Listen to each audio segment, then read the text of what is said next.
हमेशा की तरह आज फिर अपने पास है CSIR नेट का एक प्रॉब्लम। ये 3 मार्क्स का प्रॉब्लम है, जून 2019 साइकिल का है ये। एक MCQ प्रॉब्लम है, आपको 4 ऑप्शंस दिए जाएंगे, उसमें से कोई एक सही होगा और आपको दिख रहा है कि मैंने C ऑप्शन पहले से क्लिक कर रखा है।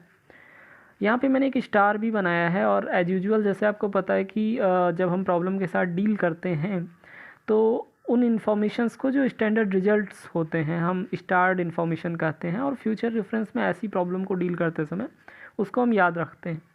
अपना टारगेट ही यही होता है कि क्वेश्चन डील करते समय हम सीख भी सकें कुछ, ताकि फ्यूचर में ऐसी प्रॉब्लम्स को डील करते समय वो रिजल्ट्स हमें याद हो। ये जो पूरा क्वेश्चन है ना, इसको एक एल्गोरिदम के थ्रू हम सॉल्व करते हैं। वो जो पूरा प्रोसेस है वो बड़ा यूजफुल है आपके लिए। क्वेश्चन तो डिफ़र कर सकता है हर बार, लेकिन प्रोसेस बड़ा यूजफुल है। तो चलिए मैं क्वेश्चन रीड करता हूँ, क्वेश्चन की अंडरस्टैंडिंग डेवलप करेंगे और फिर एज यूजुअल हम प्रोसीड करेंगे सोल्यूशन को। तो आज का प्रॉब्लम है let V denote the vector space of real valued continuous functions on the closed interval 0, 1। आपके पास एक वेक्टर स्पेस दिया गया है। अगर वेक्टर स्पेस की थोड़ी सी भी अंडरस्टैंडिंग है आपको, अगर आपने इस वीडियो पे क्लिक करा है क्वेश्चन को देख के, तो मैं इतना मान सकता हूँ कि आपको वेक्टर स्पेस की थोड़ी सी अंडरस्टैंडिंग होगी कि आपके पास V एक सेट होता है, F एक फील्ड होता है, और ये अगर सर्टेन एक्सियम्स होते हैं उनको सेटिस्फाई करे तो बोला जाता है V is the vector space over field F। ये कुछ ऐसा स्ट्रक्चर होता है। तो मैं एज्यूम कर रहा हूँ अभी कि आपको वेक्टर स्पेस के बारे में थोड़ी सी जानकारी है। अगर नहीं है तो पैरेलल में अपनी लेक्चर सीरीज अवेलेबल होगी, उसमें आप देख सकते हैं लीनियर अलजेब्रा की सीरीज़ में, या फिर आप कमेंट कर सकते हैं तो मैं आपको कोई वीडियो रीडायरेक्ट कर दूंगा या फिर आपके लिए बना दूंगा। तो अभी मैं ये एज्यूम कर रहा हूँ कि आपको वेक्टर स्पेस की थोड़ी बहुत अंडरस्टैंडिंग है, और अगर ऐसा है तो आपको पता होगा कि V एक सेट है वेक्टर्स का, F एक फील्ड होती है और कुछ एक्सियम्स हैं, अगर वो सेटिस्फाई हो रहे हैं तो V is the vector space over field F। अपने क्वेश्चन की पहली लाइन में वेक्टर स्पेस की बात करी गई है और यहाँ पे बोला गया है कि जो V सेट है वेक्टर्स का वो रियल वैल्यूड कॉन्टीन्यूअस फंक्शंस हैं। यहाँ पे कुछ शब्द हैं, रियल एनालिसिस के क्वेश्चंस अगर किसी ने ट्राई करे हैं तो उसको पता होगा, हालांकि मैं इसको क्लियर कर देता हूँ जल्दी से। आपको पता है कि फंक्शंस के लिए एक सेट डोमेन का होता है और एक कोडोमेन का सेट होता है, ठीक है। एक डोमेन सेट होता है, एक कोडोमेन सेट होता है। तो अगर किसी फंक्शन के लिए कोडोमेन का जो सेट होता है या रेंज का जो सेट होता है, रेंज एक्चुअल में रेंज जो होता है वो कोडोमेन का सबसेट होता है।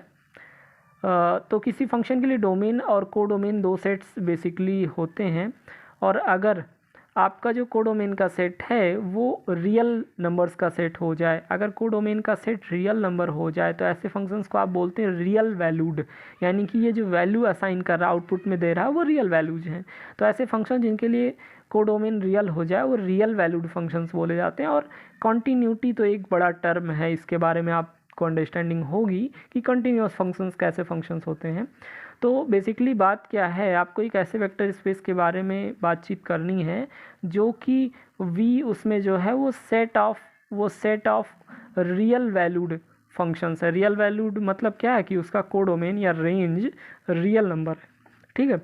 और कंटिन्यूअस फंक्शन है, कंटिन्यूअस फंक्शंस हैं किस इंटरवल के ऊपर, इंटरवल दे दिया गया है 0, 1 इंटरवल के ऊपर वो सारे फंक्शंस जो रियल वैल्यू दे रहे हैं और कंटिन्यूअस हैं उनका कलेक्शन आपका V है। और फील्ड आपकी क्या होगी, वेक्टर स्पेस के लिए फील्ड की भी ज़रूरत होती है, फील्ड आपकी रियल होगी क्योंकि यहाँ पे बोल दिया गया ना रियल वैल्यूड फंक्शन। तो जब रियल वैल्यूड फंक्शन की बात हो रही है यानी कि स्केलर्स रियल लिए जा रहे हैं तो फील्ड आपकी रियल है, इसका मतलब। तो यहाँ तक पहली एक लाइन में ये क्लियर हो रहा है कि आपको एक वेक्टर स्पेस के साथ डील करना है जो set of real valued functions हैं, एक इंटरवल के ऊपर कंटिन्यूटी भी है। तो ऐसे फंक्शंस रियल फील्ड के ऊपर हैं, आपके पास एक वेक्टर स्पेस है। अब आपको क्या करना है, आपको W एक सब स्पेस दिया जाएगा, आपसे बोल रहा है कि let W be the sub space of V spend by this set. Vector space में आपके एलिमेंट्स कैसे थे, वो सारे elements real valued continuous functions थे, ठीक है, फंक्शंस थे। तो यहाँ पे एक सब स्पेस W दिया जा रहा है जिसको जो स्पैनिंग सेट उसके लिए है वो sin x cos x और tan x तीन एलिमेंट्स का एक सेट है। तो क्वेश्चन आपसे पूछ रहा है कि इस सब स्पेस W का R के ऊपर यानी कि W/R जो ये सब स्पेस है इसका डायमेंशन क्या होगा। क्वेश्चन आपसे डायमेंशन के बारे में पूछ रहा है, वेक्टर स्पेस का छोटा सा प्रॉब्लम है। आई होप आपको इतनी बात तो क्लियर हुई होगी कि वेक्टर स्पेस जो है वो रियल वैल्यूड कॉन्टीन्यूअस फंक्शंस का है, कंटिन्यूटी 0,1 इंटरवल पे है।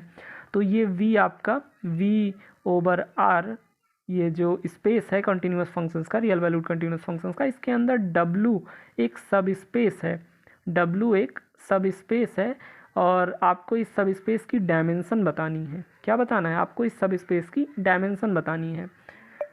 डायमेंशन के रिगार्डिंग एक क्वेश्चन, डायमेंशन के रिगार्डिंग एक इंफॉर्मेशन आपको देनी है कि वेक्टर स्पेस में क्या होता है कि जो मैक्सिमल एलआई सेट होता है, मैक्सिमल एलआई स्पैनिंग सेट, वो बेसिस बोला जाता है। जो वेक्टर स्पेस में कोई अगर आपका वेक्टर स्पेस V/F है तो इसमें मैक्सिमल यानी कि सबसे बड़ा लीनियरली इंडिपेंडेंट वेक्टर्स का जो सेट होता है और स्पैनिंग भी हो, साथ में स्पैनिंग प्रॉपर्टी भी हो, यानी कि उसकी मदद से आप पूरा का पूरा स्पेस जनरेट कर सकें, तो maximal linearly independent spanning set जो होता है वेक्टर स्पेस के अंदर वो बोला जाता है आपका बेसिस। और किसी भी वेक्टर स्पेस के लिए जो बेसिस है, बेसिस में कितने एलिमेंट्स हैं, बेसिस में कितने एलिमेंट्स हैं वो बताता है कि डायमेंशन क्या होगा। ठीक है, ये एक स्टार्ट इन्फॉर्मेशन है, नीचे मैंने लिख भी रखा है कि डायमेंशन की बात हो रही है, सब स्पेस W के डायमेंशन की बात हो रही है, तो एक इन्फॉर्मेशन है कि डायमेंशन की डेफिनीशन तो पता होनी चाहिए ना भाई, कि बेसिस के नंबर ऑफ एलिमेंट्स हमें काउंट करने हैं। डायमेंशन ऑफ डायमेंशन या कार्डिनलिटी बोले तो number of elements of maximal spanning LI set that is basis. हर एक लीनियर स्पेस के लिए बेसिस एग्जिस्ट करती है। अगर वो फाइनाइट डायमेंशनल स्पेस है तो फाइनाइट बेसिस होती है, अदरवाइज इनफाइनाइट बेसिस होती है। तो बेसिस की जो कार्डिनलिटी होती है, बेसिस में कितने नंबर ऑफ एलिमेंट्स हैं वो बताता है dimension of that vector space. तो बेसिस को डिफाइन कुछ इस तरीके भी कर सकते हैं, मैक्सिमल स्पैनिंग एलआई सेट उसको बेसिस बोलते हैं और बेसिस में कितने एलिमेंट हैं वो आपका डायमेंशन बोला जाता है। अपने पास W के लिए एक स्पैनिंग सेट दिया गया है, here we have given sin x, cos x, tan x, एक स्पैनिंग सेट दिया गया है जो W को स्पैन कर रहा है। हम चेक करेंगे कि क्या ये लीनियरली इंडिपेंडेंट है। Now if it becomes maximal LI set, अगर ये सबसे बड़ा लीनियरली इंडिपेंडेंट सेट हो जाता है तो ये जो set sin x, cos x, tan x दिया हुआ है ये बेसिस बन जाएगा। और अगर ये W की बेसिस बन जाएगा तो नंबर ऑफ एलिमेंट्स जो हैं वही डायमेंशन बताएगा। इसमें कितने एलिमेंट हैं? 1 2 3 3 एलिमेंट्स हैं। तो अगर ये एलआई सेट है, स्पैनिंग की प्रॉपर्टी तो पहले से बोल दी गई है, अगर ये एलआई भी हो जाए तो ये बेसिस बन जाएगा। और इसमें कितने एलिमेंट्स हैं? 3। तो इसका मतलब W की कार्डिनलिटी क्या हो जाएगी? W की कार्डिनलिटी 3 हो जाएगी। अगर हम इसको, इस सेट को एलआई प्रूफ कर लें, चेक कर लें कि ये एलआई है कि नहीं। अगर ये एलआई है, लीनियरली इंडिपेंडेंट है, तो हमारे पास ये बेसिस हो जाएगा। और अगर ये बेसिस है तो इसके नंबर ऑफ एलिमेंट्स डायमेंशन दे देंगे आपको। Then its cardinality which is 3 will be our required dimension of W। तो हमारा फोकस किस पे होना चाहिए? Now focus is on to check this set sin x, cos x, tan x as LI और LD।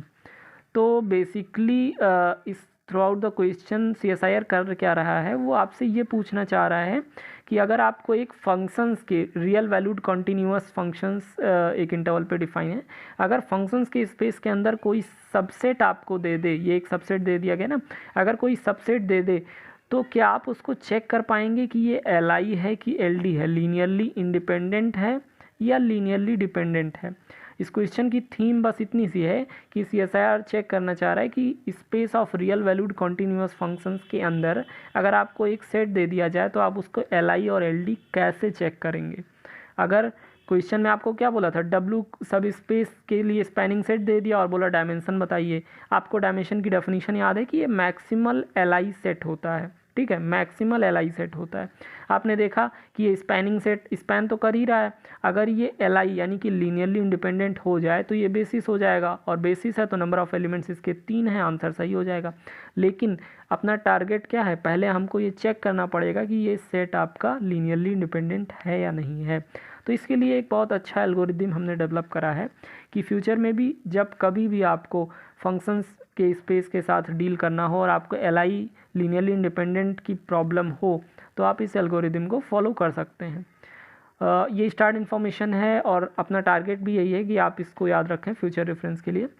For a given set of functions in a function space for checking linearly independent और dependent case we will use the following road map. ये road map जो है इसको हम use करेंगे।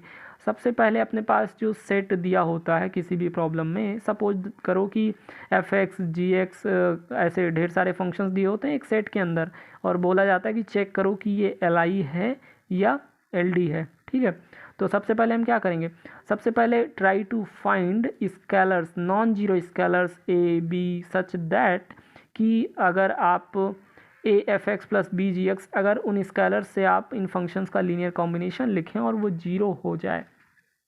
क्या करना है, सबसे पहले आपको ऐसे नॉन जीरो स्केलर्स खोजने की कोशिश करनी है जिनके L I combination, linear combination में आप जीरो की इक्वलिटी होल्ड कर सकें। अगर ऐसा होता है provided by for every element x of domain, functions हैं तो फंक्शंस का डोमेन भी होगा। तो आपको क्या करना है, कुछ ऐसे स्केलर्स खोजने हैं जिनके लिए a f x plus b f x b g x plus dot dot dot ये जीरो हो जाए और साथ में ये जीरो ऐसा हो कि फॉर एवरी एक्स।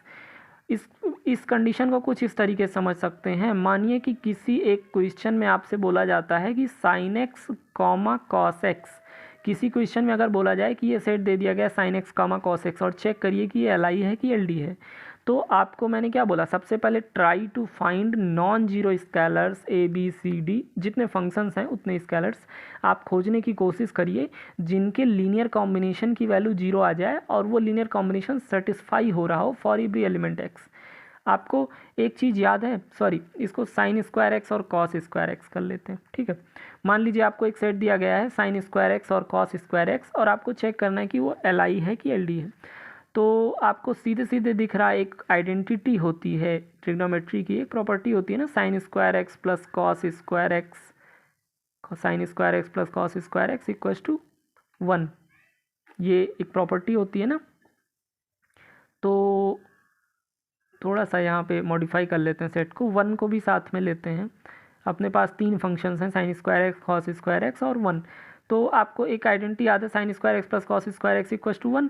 अब 1 को जरा LHS में लाइए तो ये हो जाएगा sine square x plus cos square x minus 1 equal to 0। अब यहाँ पे देखिए sine square x comma cos square x comma 1, तीन फंक्शंस का एक सेट दिया गया है और आपको चेक करना है LILD। तो देखिए यहाँ पे 1 स्केलर मिल गया, यहाँ पे 1 मिल गया और यहाँ पे -1 मिल गया। आपको 3 ABC नॉन जीरो स्केलर्स ऐसे मिल गए जिनके लिए ये लीनियर कॉम्बिनेशन जीरो आ रहा है। इसका मतलब अगर आपको ये सेट दिया जाए कहीं sign square x cos square x और 1, ये सेट दिया जाए और पूछा जाए कि ये LI है कि LD, तो आपको सीधे सीधे ABC स्केलर्स मिल रहे हैं जिनका लीनियर कॉम्बिनेशन वैनिश कर रहा है। ठीक है, तो आप यहाँ पे डायरेक्टली बोल सकते हैं, अगर आपको ऐसा ABCD मिल रहा है तो आप डायरेक्टली बोल सकते हैं if you got such values, अगर आपको मिल रही हैं तो ये सेट आपका लीनियरली डिपेंडेंट हो जाएगा, LD हो जाएगा। ठीक है, ज़रूरी नहीं है कि आपको ABCD ऐसी वैल्यूज मिल जाएं, जैसे sign square x cos square x और 1, ये सेट हमने फॉर्म किया स्पेशली इसलिए कि आपको ये चीज़ हम समझा सकें। ठीक है, ये सेट हमने फॉर्म किया इसलिए कि आपको हम ये समझा सकें कि अगर ABCD आपको बाय द वे मिल जाता है ऐसा जिनका लीनियर कॉम्बिनेशन जीरो जाए for every element of x belongs to domain, अगर आपको ऐसा हो जाता है तो वो सेट्स आपके लीनियरली डिपेंडेंट हो जाएंगे। ये एक तरीका है चेक करने का। तो LD आप कंक्लूड कर लेंगे, लेकिन बाय द वे अगर आपको ABCD की वैल्यूज नहीं मिल रही हैं randomly, did not got such values, तो आपको क्या करना होगा, आपको रॉन्स्कियन कैलकुलेट करना होगा। जो आपको सेट दिया जाएगा ना फंक्शंस का, उसका रॉन्स्कियन कैलकुलेट करना होगा। बशर्ते रॉन्स्कियन कैलकुलेट करते समय आपको ये सावधान रहना होगा कि वो फंक्शंस डिफरेंशिएबल होने चाहिए, जिस इंटरवल पे उनकी बात हो रही है वो उस पर डिफरेंशिएबल होने चाहिए। ठीक है, तो रॉन्स्कियन इन जनरल मैं आपको बता देता हूँ कि रॉन्स्कियन कैसे निकालते हैं, अभी मैं आपको याद दिला देता हूँ जल्दी से। ये आपको जैसे अगर कोई फंक्शन दे दिया गया है, मान लीजिए दो फंक्शंस दे दिए गए हैं fx, gx, और आपको बोला जाए कि इसका रॉन्स्कियन निकालिए, तो रॉन्स्कियन जो होता है से दिस m कोई सेट है, तो इसका जो रॉन्स्कियन होता है w से रिप्रेजेंट करते हैं, w ऑफ m वो एक डिटर्मिनेंट होता है एक्चुअल में। सबसे पहले आपको फंक्शंस लिखने होते हैं fx, gx, रो वाइज, और फिर उनके डेरिवेटिव्स लिखने होते हैं, फर्स्ट ऑर्डर डेरिवेटिव, ठीक है, जी डैश एक्स। ये जो डिटर्मिनेंट की वैल्यू आती है ये बोली जाती है रॉन्स्कियन ऑफ दिस सेट। ओके, अब ज़रूरी नहीं हमेशा आपको दो दिए जाएं, मान लीजिए कि आपको तीन फंक्शंस दे दिए जाते हैं एफ एक्स, जी एक्स, एच एक्स, फिर अभी हम इन जनरल कर देंगे, ठीक है, जनरलाइज कर देंगे इसको, जी एक्स और एच एक्स दे दिया जाए, तीन दे दिया जाए, तो अब आप क्या करेंगे, रॉन्स्कियन अब जो m का होगा फिर से रो वाइज वही काम करेंगे। सबसे पहले एफ जी एच जो फंक्शंस हैं उनको लिख दीजिए, फर्स्ट ऑर्डर डेरिवेटिव ले लीजिए, और फिर second order derivative, sorry, F double dash, G double dash, H double dash, उनकी सेकेंड ऑर्डर डेरिवेटिव भी ले लीजिए। तो जितने फंक्शंस दिए जाएंगे, मान लीजिए n फंक्शंस दे दिए गए, तो रो वाइज सबको लिख लीजिए। अगर n फंक्शंस दे दिए गए हैं तो n माइनस 1th डेरिवेटिव तक कंसीडरेशन होगा। जैसे यहाँ पे तीन दिए गए थे तो सेकेंड ऑर्डर डेरिवेटिव तक का यूज करना पड़ा, ठीक है। तो अगर n दे दिया जाएगा तो first order, second order, n minus 1th order तक आप डिटर्मिनेंट बना लेंगे, और उसकी जो वैल्यू आती है वो रॉन्स्कियन होती है। तो चलते हैं अपने कॉन्सेप्ट पे वापस, जो एल्गोरिदम हम डेवलप कर रहे थे। तो रॉन्स्कियन आपको रिपीट हो गया कॉन्सेप्ट। तो अगर आपको ABCD की वैल्यूज नहीं मिल रही थी यहाँ पे, तो आप क्या करेंगे, रॉन्स्कियन जो सेट आपको दिया गया उसका रॉन्स्कियन वैल्यू कैलकुलेट करिए। कभी कभी ऐसा होगा रॉन्स्कियन कैलकुलेट करना भी पॉसिबल नहीं होगा, जबकि वो फंक्शंस डिफरेंशिएबल ना हो। अगर वो फंक्शंस डिफरेंशिएबल नहीं होंगे तो आप रॉन्स्कियन कैलकुलेट नहीं कर सकते। अगर पॉसिबल है कैलकुलेट करना, तो दो केसेज हो सकते हैं। पहला केस ये कि रॉन्स्कियन की वैल्यू आपने निकाली और वो डोमेन के सारे पॉइंट्स के लिए 0 हो जाए। अगर रॉन्स्कियन वैनिश कर जाता है डोमेन के सारे पॉइंट्स के लिए, तो अगेन आप कंक्लूड करेंगे कि वो जो सेट दिया गया आपको वो लीनियरली डिपेंडेंट है, क्या है, LD है। लेकिन अगर रॉन्स्कियन वैनिश नहीं होता है, at least single value of the domain, देखिए जब वैनिश करने की बात की गई तो बोला गया for every x belongs to domain, मतलब डोमेन के सारे पॉइंट्स के लिए अगर रॉन्स्कियन वैनिश कर जाए तो LD लीनियरली डिपेंडेंट का केस होगा। लेकिन अगर रॉन्स्कियन कम से कम एक पॉइंट, एटलीस्ट एक पॉइंट डोमेन का ऐसा हो जिस पे रॉन्स्कियन वैनिश नहीं कर रहा है, तो वो सेट आपका लीनियरली इंडिपेंडेंट हो जाएगा। देखिए मुझे पता है आपने लीनियर अलजेब्रा में सिंपली जो वेक्टर स्पेसेस होते थे, जैसे Rn का है, कॉम्प्लेक्स का है, उसमें आपको अल्फ़ा बीटा ऐसे वेक्टर्स, सीधे सीधे वेक्टर्स दिए जाते थे, तो आप उनका LI LD चेक कर लेते थे। लेकिन फंक्शन स्पेस में जब आपको लीनियरली डिपेंडेंट और इंडिपेंडेंट चेक करने के लिए दिया जाएगा सबसेट, तो एक एल्गोरिदम होना ज़रूरी है जिससे आप आसानी से उसको ट्रीट कर सकें। तो यहाँ पे हम वही डेवलप करने की कोशिश कर रहे हैं। रॉन्स्कियन अगर वैनिश कर रहा है हर एक पॉइंट के लिए तो LD है, और अगर एटलीस्ट एक पॉइंट भी आपको ऐसा मिलता है जिस पे रॉन्स्कियन वैनिश नहीं कर रहा है, तो वो आपका लीनियरली इंडिपेंडेंट हो जाएगा। क्या हो जाएगा, LI की कंडीशन हो जाएगी। अब ऐसा भी हो सकता है कि जो फंक्शंस आपको दिए गए हैं वो डिफरेंशिएबल ही ना हो, और अगर वो डिफरेंशिएबल नहीं है तो डेरिवेटिव्स एग्जिस्ट नहीं करेंगे, तो रॉन्स्कियन आप कैलकुलेट नहीं कर सकते।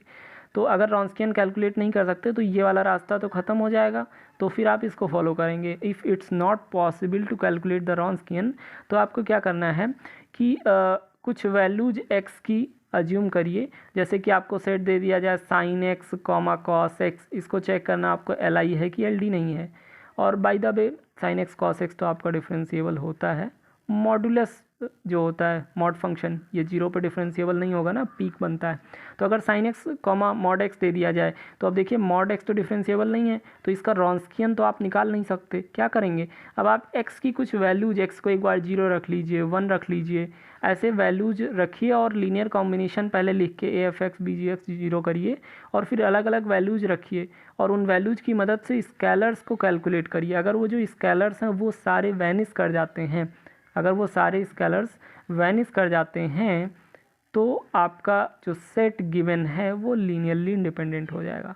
थोड़ा सा ये एल्गोरिदम लेंदी है, इस क्वेश्चन के लिए इतना सब कुछ रिक्वायर्ड नहीं है, लेकिन फ्यूचर में इस तरह की प्रॉब्लम करते समय ज़रूरी होगा आपके पास पूरा एक रोड मैप होना कि कैसे LI LD फंक्शन स्पेस के अंदर आप चेक करेंगे। अब एक बार अपनी प्रॉब्लम पे वापस आते हैं। हमारी प्रॉब्लम आके कहाँ पे रुकी थी, हमारी प्रॉब्लम आके यहाँ पे रुकी है कि हमको W सब स्पेस की डायमेंशन निकालनी है और हमको पता है कि उसका स्पैनिंग सेट ये दिया गया है। अगर ये लीनियरली इंडिपेंडेंट हो जाए तो बेसिस हो जाएगा, और बेसिस होने पे हम इसमें एलिमेंट्स को काउंट करके बता सकते हैं कि डायमेंशन क्या है। इसमें 3 एलिमेंट्स हैं तो डायमेंशन 3 हो जाएगी। लेकिन पहले ये चेक करना ज़रूरी है कि क्या ये जो sin x cos x tan x का स्पैनिंग सेट दिया हुआ है, क्या ये सेट लीनियरली इंडिपेंडेंट है। तो हम क्या करेंगे, हम सबसे पहले एक ABC स्केलर जो कि नॉन जीरो हैं खोजने की कोशिश करेंगे। ठीक है, रोड मैप हमारा क्या बोल रहा था कि सबसे पहले ABC ऐसे नॉन जीरो स्केलर्स खोजने की कोशिश करिए जिनका लीनियर कॉम्बिनेशन वैनिश कर रहा हो। अगर पॉसिबल है तो ये लीनियरली डिपेंडेंट हो जाएगा, अगर पॉसिबल नहीं तो हम रॉन्स्कियन के थ्रू आगे बढ़ेंगे। ये थोड़ा सा रिस्की होता है, क्या है कि जल्दी से आपको वो स्केलर्स नहीं मिलते हैं रैंडमली पेपर टाइम में। तो हम ये मान के चलते हैं कि हमको ABCD नहीं मिल रहे हैं, तो हम रॉन्स्कियन वाले केस में जाएंगे। हमको पता है कि sin x cos x tan x ये तीनों ट्रिग्नोमेट्रिक फंक्शंस हैं, तो ट्रिग्नोमेट्रिक फंक्शंस इजीली आपको पता है डिफरेंशिएबल हैं, रॉन्स्कियन आप कैलकुलेट कर सकते हैं। ठीक है, तो हम इसकी रॉन्स्कियन कैलकुलेट करेंगे, और रॉन्स्कियन कैलकुलेट करके हमें क्या करना होता है, वैल्यूज निकालनी होती हैं। और अगर रॉन्स्कियन पॉसिबल है कैलकुलेट करना तो 2 केसेज हो सकते हैं, या तो रॉन्स्कियन वैनिश कर जाए फॉर एवरी पॉइंट, या तो एटलीस्ट एक पॉइंट मिल जाए जिस पे रॉन्स्कियन नहीं जीरो हो रहा है। अगर एक पॉइंट मिल गया जिस पे रॉन्स्कियन वैनिश नहीं हो रहा तो लीनियरली इंडिपेंडेंट हो जाएगा, और अगर सारे पॉइंट्स पे रॉन्स्कियन वैनिश कर गया तो लीनियरली डिपेंडेंट हो जाएगा। अपना टारगेट क्या है, अपना टारगेट ये है कि अब हम sin x cos x और tan x के लिए रॉन्स्कियन कैलकुलेट करें। ठीक है, देखिए मैंने यहाँ पे प्रोसीड भी करा है, यहाँ पे मैंने प्रोसीड भी करा है। Now since we don't have any well known relation, चूँकि sin x cos x tan x में हमें कोई आइडेंटिटी नहीं पता है तो ABCD हम नहीं ढूंढ सकते, हम रॉन्स्कियन वाला पाथ यूज करेंगे। So it's difficult to get ABCD, ये डिफ़िकल्ट है ABCD को खोज पाना, इसलिए हम क्या करेंगे, रॉन्स्कियन कैलकुलेट करेंगे। रॉन्स्कियन का फॉर्मूला मैंने आपको बताया कि सबसे पहले वो फंक्शंस लिख लीजिए, फिर उनके फर्स्ट ऑर्डर डेरिवेटिव, फिर सेकेंड ऑर्डर डेरिवेटिव कंसिडर करिए। तो sin x का डिफरेंशियल कोफिशिएंट cos x हो जाएगा, cos x का minus sin x, tan x का sec स्क्वायर x, और अगेन एक बार आप करेंगे तो आपको minus sin x minus cos x 2 sec square x tan x मिल जाएगा। ये डिफरेंशियल कोफिशिएंट मुझे लगता है डेरिवेटिव sin x का डेरिवेटिव क्या होगा, cos x का क्या होगा, इट्स इजी टू कैलकुलेट, आप कर सकते हैं। ठीक है, अब इस रॉन्स्कियन की वैल्यू के बारे में ज़रा सोचिए, यहाँ पे रुकिए और सोचिए कि एक बात तो ये हो सकती है कि ये जीरो हो जाए for every x belongs to domain. Domain मतलब sin x cos x tan x के डोमेन्स जो हैं, तो उनकी सारी वैल्यूज के लिए एक तो ये वैनिश कर जाए। अगर ये वैनिश कर गया तो लीनियरली डिपेंडेंट, ये आपका लीनियरली डिपेंडेंट हो जाएगा। लेकिन अगर ये वैनिश नहीं करे, एटलीस्ट एक पॉइंट, कोई भी एक पॉइंट मिल जाए तो ये लीनियरली इंडिपेंडेंट हो जाएगा। हमें इतना फंक्शंस का कूड़ा चेक करने में, इतना मतलब ये थोड़ा सा एम्बिग्यूटी है ना, इतना ज़्यादा कैलकुलेशन करना पड़ेगा। तो हम क्या करते हैं, हम x की कुछ वैल्यूज रख के देखते हैं, अगर शायद किसी वैल्यू पे जीरो, अगर कोई वैल्यू ऐसी हम चेक कर पाएँ जिस पे ये जीरो नहीं हो रहा है तो हमारा काम हो जाएगा, LI हो जाएगा।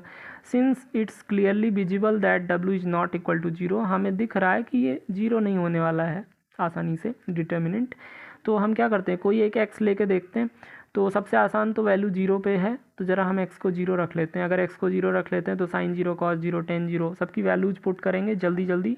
ट्रिग्नोमेट्रिक रेशियोज की वैल्यूज आपको पता होंगी, तो वैल्यूज पुट करेंगे, आपको ये मिलेगा डिटर्मिनेंट, और इसकी वैल्यू निकालने पे जीरो आ रही है। देखिए ये अनफॉर्चुनेटली ऐसा हुआ कि हमने एक स्पेसिफिक पॉइंट लिया और उस पर वैल्यू वैनिश कर गई, तो कोई कंक्लूजन हम ड्रा नहीं कर पाएंगे। क्यों? क्योंकि हमको पता है कि या तो सारे पॉइंट्स पे, या तो सारे डोमेन के पॉइंट्स पे वैल्यू वैनिश कर जाए तब हम लीनियरली डिपेंडेंट बोल दें, या तो एटलीस्ट एक पॉइंट एग्जिस्ट करे जिस पे वैल्यू वैनिश नहीं कर रही है। हम क्या कर रहे हैं, हम कोशिश कर रहे हैं कोई एक पॉइंट चेक करने की जिस पे वैल्यू वैनिश ना करे, इसलिए क्योंकि हमें देख के डिटर्मिनेंट लग रहा है इसकी प्रॉपर्टी से कि ये वैनिश नहीं करेगा। मैंने यहाँ लिखा भी है, oh unfortunately it's zero and we have taken a particular case so can't say it's identically zero.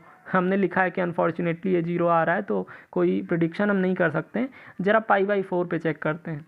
ये जो डिटर्मिनेंट बना था, ये जो डिटर्मिनेंट ये रॉन्स्कियन बना है, इसको π/4 पे चेक करते हैं ज़रा। π/4 डोमेन की एक वैल्यू है और देखते हैं कि इस पर डिटर्मिनेंट वैनिश कर रहा है कि नहीं। अगर ये वैनिश ना करता किसी तरीके तो हमारा काम हो जाता। वैल्यूज यहाँ पे आप देख सकते हैं पुट करा है। तो रेशियोज की वैल्यूज पुट करके जब कुछ एलिमेंट्री ऑपरेशंस लगा के इसको हमने सॉल्व करा तो हमारी वैल्यू आई -5 जो कि नॉन जीरो है। और हमें बहुत खुशी मिली, बहुत खुशी हुई हमको कि हमारे पास एक पॉइंट x = π/4 है डोमेन के अंदर 0,1 इंटरवल के अंदर एक पॉइंट है हमारे पास π/4 जिस पे रॉन्स्कियन जो है वो वैनिश नहीं कर रहा है। और आपको पता है मैंने बताया था ना कि अगर रॉन्स्कियन वैनिश ना करे, अगर रॉन्स्कियन वैनिश ना करे एटलीस्ट एक पॉइंट के लिए, कोई भी एक पॉइंट के लिए, तो क्या हो जाएगा। यहाँ पे हमने देखा था ना कि अगर रॉन्स्कियन वैनिश ना करे किसी भी एक पॉइंट पे तो वो लीनियरली इंडिपेंडेंट हो जाता है। तो इसका मतलब क्या हुआ कि ये जो sin x cos x tan x का सेट है ये लीनियरली इंडिपेंडेंट है। यहाँ पे मैंने लिख रखा है since Wronskian it not vanishing at point x = π/4 so this set is linearly independent. और आपको पता है कि अगर कोई maximal linearly independent spanning set है तो वो बेसिस हो जाता है। तो अगर ये बेसिस है तो इसमें नंबर ऑफ एलिमेंट्स डायमेंशन बताएंगे। It implies that dimension of W is 3, तो इसका मतलब डायमेंशन 3 हो गया।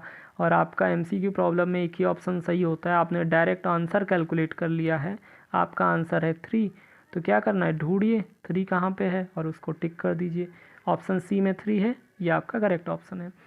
तो बेसिकली इस क्वेश्चन में CSIR चाह क्या रहा था ना, वो बस ये चाह रहा था कि फंक्शन स्पेस के अंदर आपको कोई सेट दे दिया जाए तो आप उसको LI और LD चेक कर पाते हैं कि नहीं। और दूसरी चीज़ ये थी कि आपको ये पता होना चाहिए कि बेसिस की डेफिनीशन क्या होती है। मैक्सिमल लीनियरली इंडिपेंडेंट सेट जो होता है वो बेसिस हो जाता है और बेसिस में नंबर ऑफ़ एलिमेंट्स आपको डायमेंशन देते हैं। तो आई होप आपको ये रोड मैप अच्छा लगा होगा, एक्सप्लेनेशन अच्छा लगा होगा। मिलते हैं नेक्स्ट लेक्चर में कुछ और डिफ़िकल्ट प्रॉब्लम्स के साथ और करेंगे उनकी डिटेल्ड एनालिसिस। तब तक के लिए आप चीज़ों के लिए एंजॉय करें। Okay, bye.